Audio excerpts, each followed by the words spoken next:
Цагийн байдалтай холбогдлолтойгоор өнөөдөр мэрэгжлийн байгууллагуудын нийт архамжуудаа хандаж холбогдох мэдээллүүдийг хүргүүлж байна. За эхний ээлжинд одоо та бүхэн бас мэдээллийн хэрэгслүүдээр бас мэдээллүүдийг авч байгаа. 2020 оны 2 дугаар сарын 20-ны өдөр буюу өчигдөр улсын онцгой комиссийн 5 дугаар хуралдаан болсон. За хуралдааны дараа бол улсын онцгой комиссийн дараа нийт одоо ард иргэдэд хандаж мэдээлэл хийсэн байж байгаа. За энэ одоо хуралдааны тэмдэглэл үүрэгүүд бол олгож ирсэн. Хойл бол одоо энэ улсын онцгой комиссийн хуралдаан дээр бол өчигдөр хоёр асуудлыг авч хэлсэн байж байгаа. Нэг нь бол одоо энэ шинэ коронавирусын халдвараас урьдчилан сэргийлэх бэлтгэл бэлэн байдлыг хангуулах чиглэлээр авч хэрэгжүүлж байгаа арга хэмжээний талаар бол улсын онцгой комиссийн нарийн бичгийн дарга үүргийг төр орлон гүйцэтгэгч онцгой байдлын ерөнхий газрын тэргуун дэд дарга бригадын генерал Ариун буян дарга мэдээлэл хийсэн. За үүний дараа бол цагаан сарын баяртай холбогдуулан хот хоорондын зорчиг тээврийн хөдөлгөөнийг хязгаарлах арга хэмжээний талаар бол зам тээврийн хөгжлийн сайд, инх амгалан сайд, цагдаагийн ерөнхий газрын нийтийн хэв журам, олон нийтийн аюулгүй байдлын халуун дор цагдаагийн орондоо амгалан нарын мэдээллийг бол тус сонсоод улсын онцгой комиссоос шийдвэр гаргасан байгаа. За энэ шийдвэр дээр бол улс хоорондын зорчиг тээвэр, суудлын галт тэрэг болон хувийн тээврийн хэрэгслийн зорчих хөдөлгөөнийг 2020 оны 2 дугаар сарын 23-ны өглөөний 08 цагаас 2020 оны 2 дугаар сарын 27-ны өдрийн өглөөний 8 цаг хүртэл төр хугацаагаар зогсоох ийм одоо өөрөөр чиглэл өгсөн байгаа. За мөн одоо улсын онцгой комиссийн хуралдаанаас аймгийн нийслэлийн засаг дарга өгөөд онцгой комиссийн дарга нарт үүрэг чиглэл ирсэн. Энэ үүрэг чиглэлийн одоо нэгдүгээрт бол тээврийн хэрэгслийн зорчих хөдөлгөөний төр зогсоосонтой холбогдуулан хот хоорондын авто тээврийн шалган нэвтрүүлэх товчоо, хяналтын цэгүүдэд ажиллах бүрэлдэхүүнүүд томилж нэгдсэн удирдлага зохицуулалтаар хангах ийм чиглэл ирсэн байж байгаа. За энэ чиглэлтэй холбогдуулж өнөөдөр одоо аймгийн онцгой комиссийн хуралдаанаар аймаг сум хоорондын одоо зорчих хөдөлгөөнийг мөн одоо яг нь улсын онцгой комиссийн хугацаатай ижлэр буюу 2020 оны 2 дугаар сарын 23-ны өглөөний 8 цагаас 2020 оны 2 дугаар сарын 27-ны өглөөний 8 цаг хүртэл аймаг сум хоорондын зорчих хөдөлгөөнийг төр зогсоох юм шийдвэрийг гаргалаа. Үүнтэй холбоотойгоор аймгийн цагдаагийн газар, аймгийн онцгой байдлын газар, авто тээврийн төв, мэрэгжлийн хяналтын одоо газраас холбогдох албан тушаалтангууд аймгийн хэмжээнд нийт одоо 7 пост дээр бол одоо өөрөөр чиглэл энэ үүргийн хэрэгжилтэд хангуулж ажиллахаар ийм чиглэл гарсныг та бүхэн танилцуулъя. За дараагийн дугаарт нь иргэдийг энэ улсын онцгой комиссийн шийдвэртэй холбоотой зүйлүүд яригдж байгаа. Иргэдийн хүнсний хангамжийн доктортой байдал, эрүүл ахуй, ариун цэврийн хэвийн үйл ажиллагаа дэмжих зорилгоор хүнсний зах, худалдааны төв, дэлгүүр, халуун усны газар, усан спортын төв, спорт зал зэрэг одоо газрууд одоо спорт зааланд зарим нэг спорт заалуудыг хязгаарлаж байгаа. Энэ нь бол одоо их дээд болон мэрэгжил, сургалт үйлдвэрлэлийн төв, коллеж, ерөнхий боловсролын сургуулийн спорт заалнууд бол энэ заалтанд бол хамаарагдахгүй. Эдгээр газрууд дээр бол газрууд болон бялдаржуулах төвийн үйл ажиллагааг хязгаарлахгүй байхаар өчтөрийн одоо улсын онцгой комиссийн одоо хуралдаанаас үүрэг чиглэл ирж байгаа. Үүнтэй холбоотойгоор бол ариутгал халдваргүй төлөвлөлийг стандартын дагуу тогтмол хийлгүүлэх, үүн дээр аймаг орон нутгийн одоо үйл хяналтын байгууллагууд хяналт тавих ийм чиглэлүүд бол ирсэн байж байгаа. За үүнийг бол одоо та бүхэн өчтөр мөн одоо аймгийн засаг даргын захирамж гарсан, зарим одоо өмнө гарсан аймгийн засаг даргын захирамжууд дээр өөрчлөлт бол одоо орсон байж байгаа. Тухайлбал өмнөх одоо засаг даргын захирамжууд дээр бол фитнес ийг бол одоо тодорхой хугацаанд хязгаарласан байсан. За энэ одоо үйл ажиллагаа бол эргээд сэргэж байгаа. Тэгэхээр фитнесийн үйл ажиллагаа бол 20 цаг хүртэл явагдана. За миний саяны хэлж байгаа энэ улсын онцгой комиссийн үүрэг дээр гэсэн зааж өгсөн энэ чиглэлийн спорт заалнууд бол ариутгал халдваргүй зүйлийг явуулж зөвхөн одоо гэр бүлийн хэмжээнд хөдөлгөөн за спорт тоглоомын одоо спорт хөдөлгөөнийг одоо чирэгжүүлэлтийг хангах ийм үйл ажиллагааг явуулах бол зөвшөөрсөн ийм одоо захирамжуулагчтай гарсныг одоо та бүхэнд бас танилцуулъя. За мөн одоо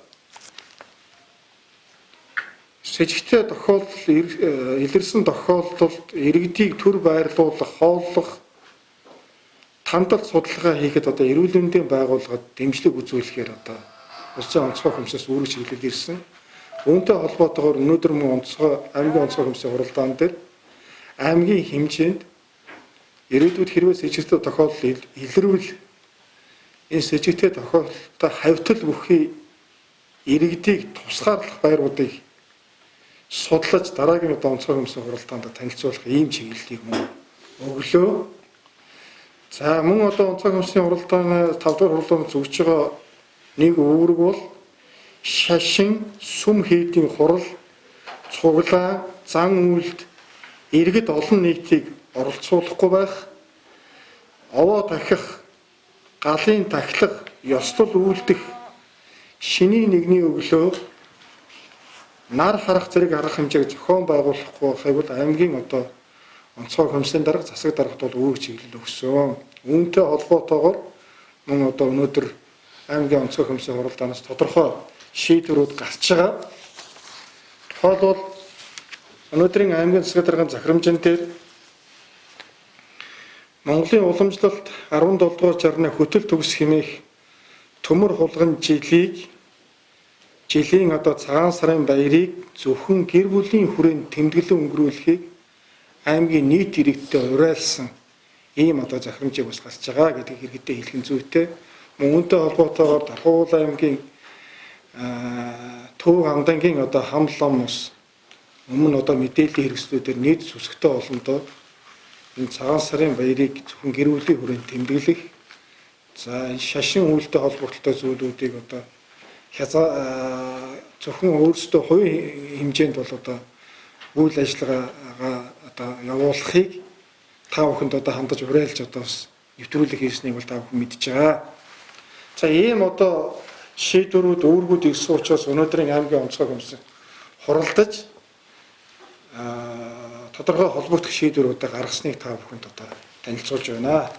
Улс оронд үүсэж байгаа асуудалтай холбогдуулан цагдаагийн байгууллага 2 сарын 13-наас 3 сарын 2-ны хүртэл өндөржүүлсэн бэлэн байдлын 2 дугаар зэрэгт шилжин ажиллаж байна. За өнөөдрийн онцгой комиссийн гаргасан шийдвэртэй холбогдуулан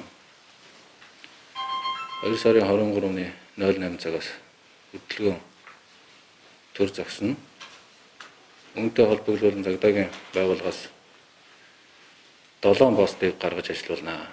Энэ дээр улсын болон аймгийн чанартай баталгаа зам дээр байнгын пост, орон нутгийн болон баталгаа бус зам дээр одоо хөдөлгөөний пост бол гарч онцгой байдал цагдаагийн албаагчд 24 цагаар үүрэг гүйцэтгэнэ.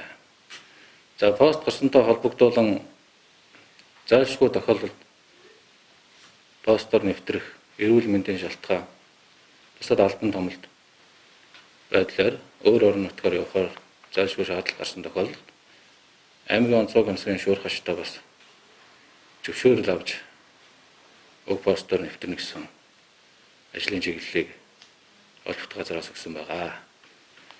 За ер нь бол манай ард иргэдэд хэлэхэд ямар нэгэн байдлаар Дархан уул аймгийн нутаг дэвсгэрээс баталгаат бус замаар гарч болно гэж үзэхэд бусад орон нутаг Сэлэнг, Төв аймаг байдлаар бүх газар одоо хяналтын постууд ажиллаж байгаа учраас өөрсдийн цаг зав, шатхуун ингээд ямар нэгэн байдлаар бас өөрсдөө эрсдэл учрах ийм болцсохгүй байгаа. Цаг уурын өндөр бэрхшээлтэй тохиолдож болцсохгүй. Ийм учраас дүрм хууль дүрмийг дагаж цагдаагийн албаагчдын тавьсан шаардлагыг биелүүлж байна гэдэгт бас итгэж байна. За бусад чиглэлээр орон нутгийн овоо тах, за нар харах гэх байдал дээр мөн цагдаагийн байгууллагаас онцгой байдлын газраас хяналт тавьж ажиллана. Аймгийн болон улсын чанартай баталгаат зам буюу манай Сэлэнг Дарханаас орж гардаг байнгын пост бол тэнд пост ажиллана. Мөн Ширээ нуурын гүүрэн дээр бол пост. Ингээд 3 пост байнгын пост ажиллана. За Шарын гол, Онгор, Орхон гэдэг бусад газруудаар бол хөдөлгөөнд пост, гэмш чаллалтын постууд ажилланаа. За аймгийн засаг дарга тууны тамгын газрын зүгээс за шинэ коронавирусын халдварын эрсдлээс урьдчилан сэргийлэх зорилгоор дараах арга хэмжээдүүдийг авч байна. За тухайлх юм бол 3 удаагийн нэгдсэн үйл ажиллагааг зохион байгуулж нийтдээ ард иргэдэд үн төлбөргүйгээр 19,700 амны хаалтыг тараасан байна. За тухай бүр аймгийн засаг даргын болон холбогдох тушаа шийдвэрийг гаргаж хэрэгжилтэнд хяналт тавьж ажиллаад байна. За өчигдрийн хувьд гэж үзэхэд бол аймгийн засаг дарагт хөтөлбөр нийгмийн хамгааллын сайд, за эрүүл мэндийн сайд, боловсролын сайдтай хамтарсан гаргасан удирдамжийн дагуу за хичээл сургуулийн үйл ажиллагаа зохисцонтой холбогдуулан гэр бүлийн хүрээнд хүүхэд багчууд манд эрүүл аюулгүй орчин нөхцөл байж чадж гин үү? Тэдэнд ямар нэгэн шаардлагатай төсөв зөвлөлтийг үзүүлж чадж гин үү гэдэг энэ чиглэлээр аймгийн засаг даргын албан тоод бичиг гаргаж сумдын засаг даргамалт хүргүүллээ. За энэ албан бичгийн утга учир гэх юм бол бага насны хүүхдийг харгалзах хөнгүүгээр гэр орондоо үлдээх. За мөн үлдээсэн тохиолдолд ямар нэгэн осол гэмтэлд өрчиж болшгүй. За мөн амжиргааны балхаажих төвшнгөөс доогуур орлоготой хүүхдүүдэд хүнсний болон бусад шаардлагатай зүйлүүд хэрэгцээ шаардлагыг багийн анхан шатны нэгж болох багийн засаг дарга нар за мөн холбогдох хамтран ажиллах хамтарсан багууд болон хамтран ажиллах байгууллагуудын хүрээнд судалгааг нэг бүрчлэн гаргах. За тухайлх юм бол манай Дархуул аймгийн хэмжээнд зорилтод өрхийн 300 гаруй хүүхдүүд байдаг гэж судалгаа байдаг. Тэгэхээр эдгээр хүүхдүүд маань саний хэлсэн асуудлууд бий болохыг гэдгээр баг тус бүрээрээ судалгаа гаргаж үүний дагуу зураглалыг бий болгож хэрэгцээ шаардлагыг судлаж за энэ хичээл сургууль амарсан байгаа энэ тохиолдолд эргүүл жижүүрийг гаргаж за гэртээ хар шанд хөнгүүгээр үлдчихэж байгаа хүүхдүүдэд ямар нэгэн тусламж үйлчилгээ шаардлагатай болоод эдгээр жижүүрүүд за хамтарсан байгаараа асуудлуудыг шийдэж байх гэдэг чиглэлүүдийг өглөө. За энэ өгсөн чиглэлийн дагуу 7 хоног болгон аймаг сумдын засаг даргын тамгын газрын зүгээс албан тоотын хариу хүргэж тухайн нутаг дэвсгэртэй хэрхэн яаж ажлыг зохион байгуулсан тухай мэдээллийг өгч байх болно. Өнөөдрийн байдлаар за дэлхийн нийтэд коронавирусын аюулт өвчин дэгдээд бас нэлээд хугацаа өнгөрлөө. Өнөөдрийн дэлхийн эрүүл мэндийн байгууллага эрүүл мэндийн яамнаас авсан мэдээлэлээр 75,106 хүн өвчнөр өвчлсөн байна. За 24 цагийн дотор бол 444 хүн нэмж бас өвчлсөн ийм мэдээлэл байна. За нас урсан хүний тоо бол 2239. За 24 цагийн дотор бол 120 хүн нас урсан ийм тохиолдлын мэдээ байж байна. За бас нэг эерэг мэдээ бол 18,021 хүн бас эдгэрч гарсан байна. 24 цагийн дотор 2,001 хүн эдгэрсэн ийм мэдээлэл байна. За ингээд сар шинийн өдрүүд тохиож байгаатай холбоотойгоор ард иргэдтэй анхааруулахад мэдээж коронавирусын халдвар өнөөдрөөс аюулын харанга маш ойрхон хаалганы цаана байгаа учраас бид бүхэн сэргийлэх арга хэмжээгээ үргэлжлүүлэн авах хэрэгтэй. За юуны өмнө бол мэдээж гараа угаах, ариутгах, спиртэн суурьсан усмлаар гараа ариутгах асуудлыг бол бас мартаж болохгүй. За дээрэс нь бол жордлон суултуур энэ хэрэгслийг бас ариутгах 10 литр усанд 2 ширхэг жавелины найруулж тийм ээ бас хэрэглэнэ гэдэг энэ хэрэглээг бол бас иргэд маань хэрэглэх хэрэгтэй. За аяг тавг бас энэ хэрэгслийг маш сайн угааж ариутгаж бас хэрэглэх. За мэдээж хүүхэд бага насны хүүхдүүдийг бол бас гадуур авч явахгүй байх. За дээр нь бол өөртөө бас дулаан байх. Мөн халуун хоол хүнсийг ойр орхон бас хэрэглэх. Дээрэс нь удсан баяр наадмын өдөртэй холбоотойгоор манайхан бол шинжилэн хэрэгжилж байгаа хийж хэрэгжилж байгаа энэ салаат энэ хурдан төргөн мууддаг энэ хоол ундыг бол бас тийм ээ болгоомжтой хэрэглэх тал дээр иргэд манаас анхаарах хэрэгтэй байна. За ингээ орон гэрээ бас агааржуулах тийм ээ цэвэрлэгээ үйлчлэгээ энэ бүх тал дээр бас анхаарад мэдээж олон нийтийн золголтыг зохион байгуулахгүй учраас гэр бүлийнхаа хэмжээнд ариун цэвэр халдвар хамгааллын дэглэмийг бас онцгой анхаарахыг иргэдтэй хүсэж байна. За аймгийн шуурхай штаб бол аймгийн онцгой байдлын газрын шуурхай удирдлага зарлан мэдээллийн төв дээр төвийг төвшөглөн үйл ажиллагаа явуулж байгаа 24 цагаар за аймгийн шуурхай штаб дээр шууд мэдээлэл хүлээж авах утас 7037 7010 за сая манай цагдаагийн газрын дарга маань хэллээ. Яг энэ 2 сарын 23-ны өглөөний 8 цагаас 2 сарын 27-ны өглөөний 8 цаг хүртэлх хугацаанд аймаг сумын хөдөлгөөнийг төр зогсоон. За энэ үед хүндэтгэн үзэх шалтгаан бас гардаг. Хүндэтгэн үзэх шалтгааныг бол улсын онцгой хүмүүсд бидэрт бас чиглэлийг эргүүлж байгаа. Энэ нь бол ар гэрийн гачигдал. За эмнэлгийн яаралтай тусламж үйлчилгээ. За тэгээд мөн одоо энэ шуурхай штабын хяналт шалгалтууд сум хоорондын. Энэ үйлчилгээнүүдийг бол одоо хүндэтгэн үзэх шалтгаан гэж үзнэ. За энэ хүндэтгэн үзэх шалтгааныхаа холбогдох бичиг баримтуудыг аймгийн шуурхай штабд авчирч өөрийн биеэр авчирч өгснөөр шуурхай штабаас эдгээр одоо байнгын болон төр зэгүүдээр нэвтрэх зөвшөөрлийг олох болно гэдэг хэлээ.